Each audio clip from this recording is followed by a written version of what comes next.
is Biafra Liberation Army Network coming to you again. Please do subscribe, like, share, and comment.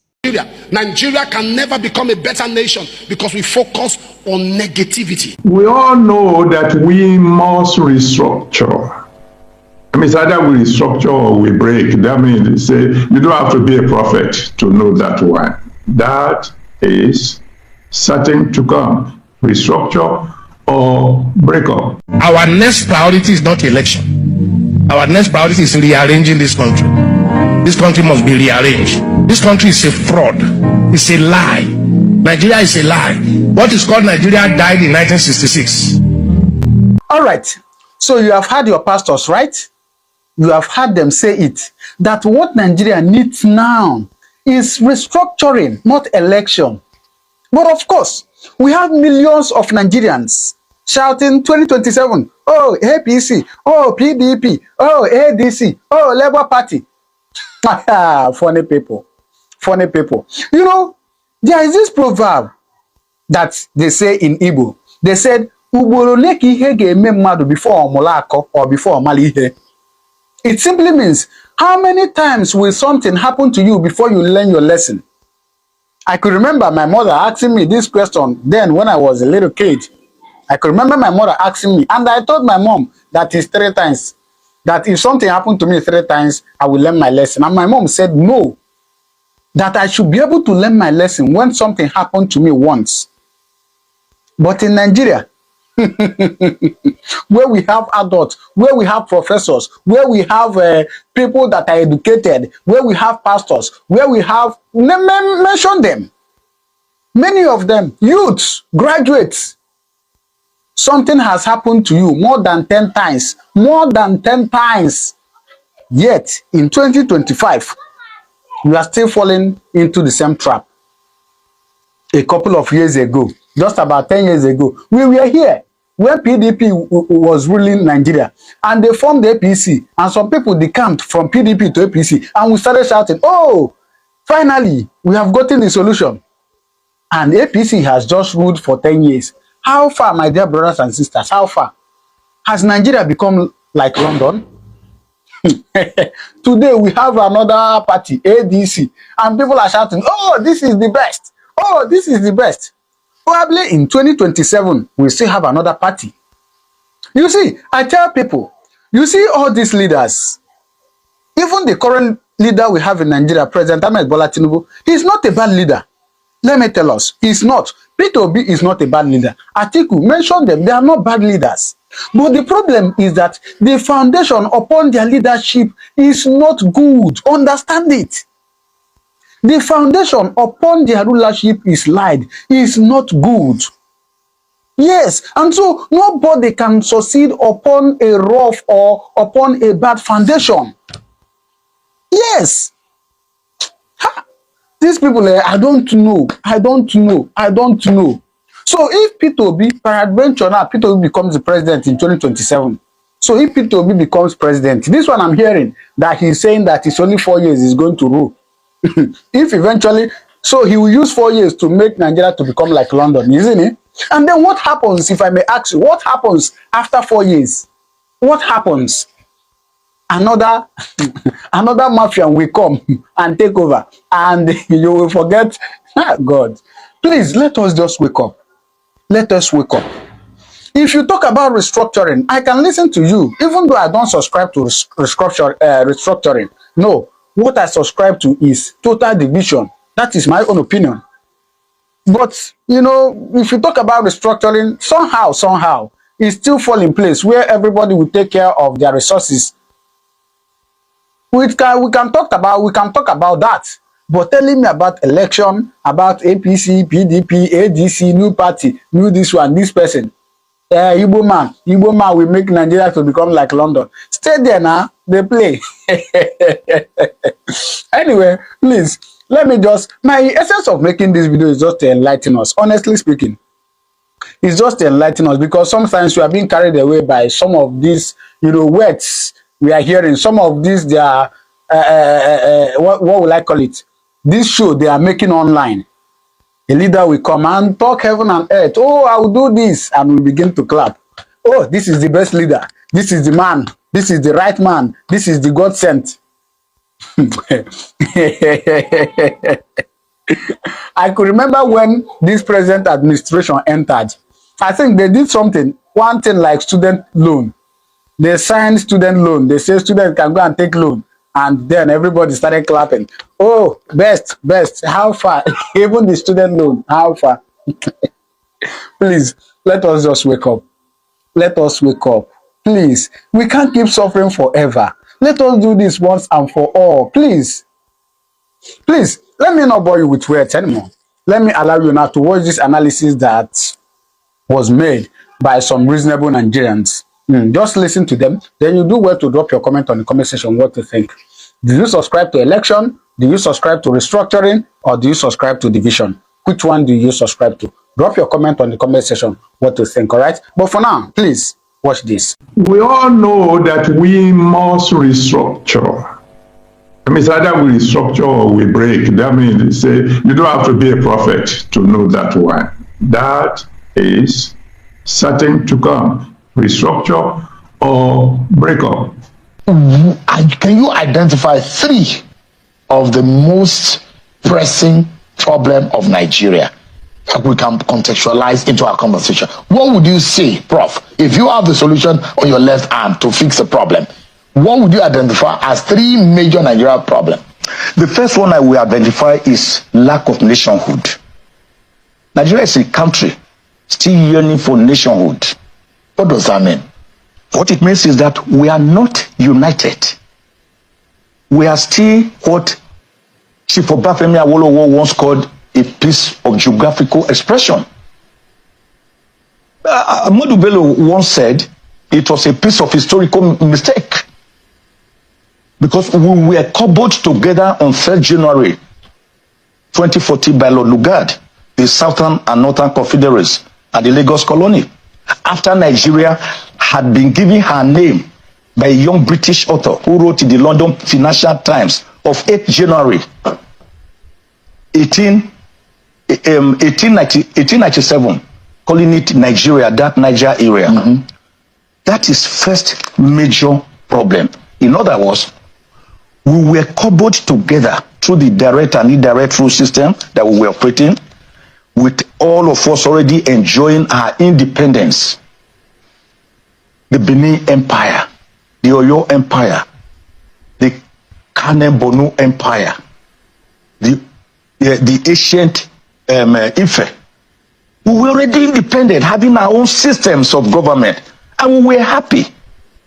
Jaja Fopobo, Nana of Ichekiri, Oba of Baramin Ogbaise of Benin, who beat the British back with bare knuckles, for which he was deported to Calabar, where he lived and died 27 years later.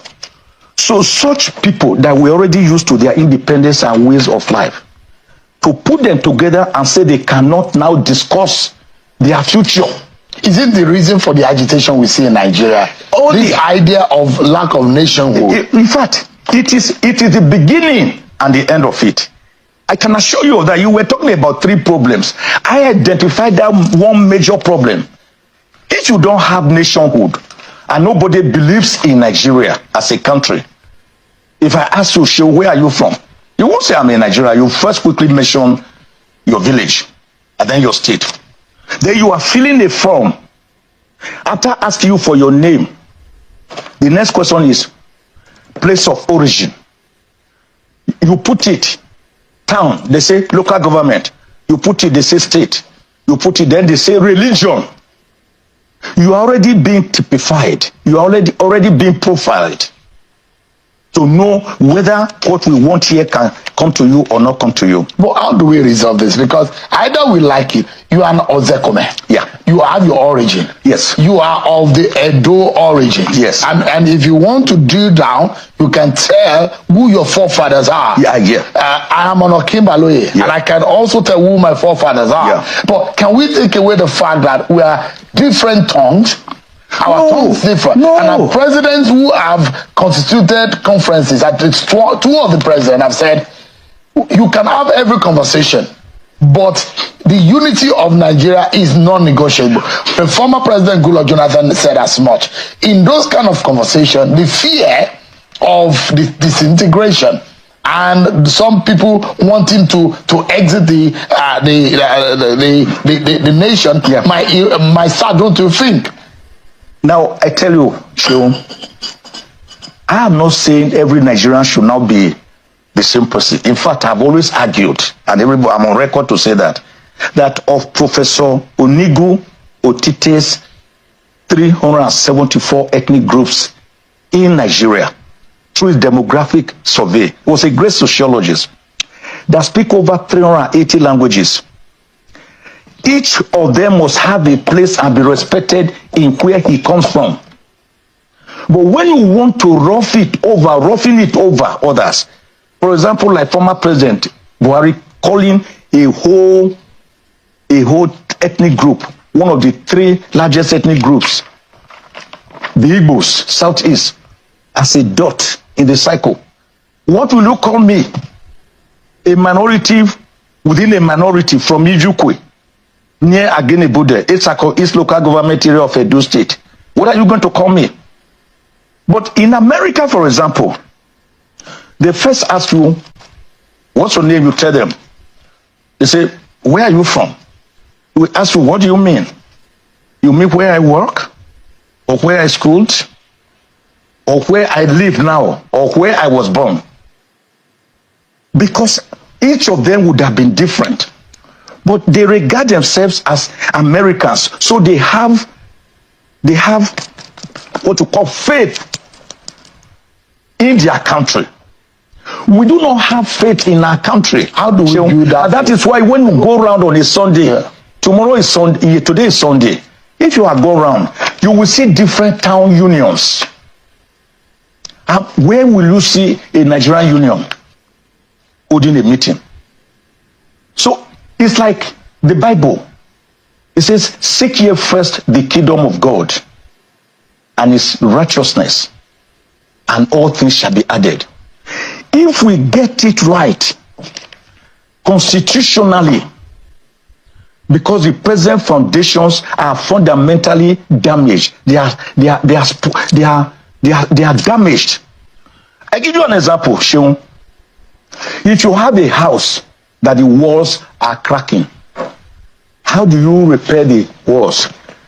Do you go to the walls, you take a hammer, you begin to chisel it with a chisel, right? Then you get cement, mortar. You call it bricklayer. I say, help me patch this wall. He patches it. In 1 or 2 months' time, more chaos, more gullies, more cracks appear on the wall. You have to look for the cause of that wall. You discover that there's a big tree in your compound whose trees have sprouted. They have become so big that they have gone towards the foundation of the house, and is what is actually threatening it to fall. What do you do to that tree? You don't go to the tree and cut off the branches, because the branches will grow anyway again, and the walls will continue to crack. You go to the tree, to the roots, uproot it. So, you see, when we begin to talk about Nigeria from the year 2060, the first question that a mathematician will want to ask is, one, are we sure there will be Nigeria in the year 2060? In other words, you're talking about something that you are not 100% sure will be there at the time you are talking about it. You see, because before we can begin to discuss Nigeria of 2060, we need to address the problems that we have right now, that if these problems are not solved, then this will be just an academic exercise. Not that I don't enjoy the exercise. I mean, it's very refreshing. But you see, I think on one of the occasions when I was on on a long flight from, I think, from London to Singapore, a journey of about 13 hours or something. After you've eaten and you slept and you wake up and then discover you still have some 7 hours to go, definitely you have time to fool around a little bit. And then I was thinking about Nigeria, and I have these thoughts within myself, which I think I will just share with you. By the time I finish sharing it, you are likely to consider it a joke from a mathematician, because after all, mathematicians can be eccentric at times. I just felt that why can't we have a system of government that is 100% Nigeria, unique to us? For example, we started off with the British system of government. Somewhere along the line, we moved over to the American system of government. Now, just wondering, can't we have a combination of both and see whether it could help us solve a problem? See, because in mathematics, if you want to solve a problem and you try what we call real analysis and it doesn't work, then you move on to complex analysis and see if that will help you. If that fails, you move on to vector analysis and so on. I believe that probably we might need to look at the problem of Nigeria in a slightly different manner. You see, because some people feel that all our problems will be over if Nigeria should break up. I think that is trying to solve the problem of Nigeria as if it's a simple equation problem. The problems of Nigeria will require quite a bit of simultaneous equations, and some of them are not going to be linear either. Forgive me, I'm talking as a mathematician. So I was thinking, why can't we, for example, have a system of government that will create a kind of what I would call United States of Nigeria? And let me explain. We all know that we must restructure. I mean, it's either we restructure or we break. That means say you don't have to be a prophet to know that one. That is certain to come. Restructure or break up. Now, we don't want to break up. I mean, God forbid. In restructuring, why don't we have, like I said, a Nigerian kind of democracy? At the federal level, for example, why don't we have a president and a prime minister? Hey, what do you mean? Well, if we have a president and a prime minister, and we share responsibilities between these two, so that one is not an appendage of the other. For example, if the president controls the army and the prime minister controls the police, if the president controls, shall we say, resources like oil and mining, and the prime minister controls finance and inland revenue, taxes and customs, etc., etc. You just divide the responsibilities between the two. And then you come to the state level. And at the state level, you have the governor and you have a premier. And again, you distribute responsibilities between these people in such a manner that one cannot really go all alone without the other. Maybe this is just a mathematical suggestion, and a mathematician can be eccentric, like I've said. Maybe we might begin to tackle the problem. And if we're going to adopt this model, which you eminent personalities will be able to talk about, I think then we will need urgently to restore what we used to call the House of Chiefs. I have a feeling that one of our major problems is that we have pushed the traditional rulers to the background. And I believe that's a great error, particularly for a country like Nigeria. You see, I find it very ridiculous that one will ask a traditional ruler to inform the chairman of his local government before he travels. Go to any town in Nigeria. Everybody in the town knows who is the paramount ruler, and they respect him. Many of them don't even know the name of the chairman of their local government. The traditional rulers are the actual landlords. They control the respect of their people. Their people will listen to them much more than, I'm sorry to say, they will listen to some politicians.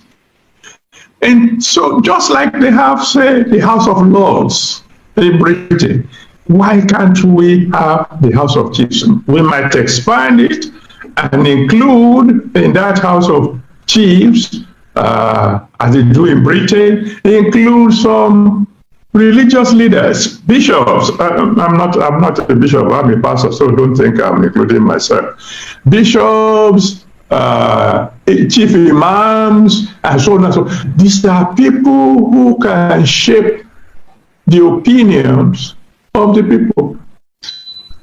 I'm just putting that one as a little presentation to those of you who can think about it. Maybe it will help us to get Nigeria going. And then, without any doubt, we must restructure and do it as soon as possible. A United States of Nigeria is likely to survive much more than our present structure. And I looked at the topic, Igbo quest for Nigeria's unity. These are things that agitate my mind. I started thinking about how we've been having this conversation about the unity of Nigeria. And I reflect back at some of the prominent statements made by some of our founding leaders. And I feel that probably this will help us to have a conversation on the Nigerian unity. I just brought four, not to bore you. First, and I quote, not my statement, Nigeria is not a nation. It's a mere geographical expression. There are no Nigerians in the same sense as there are English, Welsh, or French. The word Nigerian is merely a distinctive appellation to distinguish those who live within the boundaries of Nigeria from those who do not. This is accredited to Chief Obafemi Awolowo, the former Prime Minister of the Western region. The second one, and I quote, it is true that we politicians always delight in talking loosely about the unity of Nigeria. 60 years ago, there was no country called Nigeria. What is now Nigeria consisted of several large and small communities, all of which were different in their outlooks and beliefs. The advent of the British and that of Western education has not materially altered the situation. And the many and varied communities have not knit themselves into a composite unit. This is accredited to Sir Ahmadu Bello, former Premier of Northern Region. They thought, and I quote, since 1914, the British government has been trying to make Nigeria into one country. But the Nigerian people themselves are historically different in their backgrounds, in their religious beliefs and customs, and do not show themselves any sign of willingness to unite. The Nigerian unity is only a British intention for the country. This is was said by Sir Abubakar Tafawa Balewa, the former Prime Minister. The fourth and the last, let me not bore you. And I quote, each of our three regions is vastly different in many respects, but each has this in common, that despite variety of languages and customs, or differences in climate, all form part of one country which has existed as a political and social entity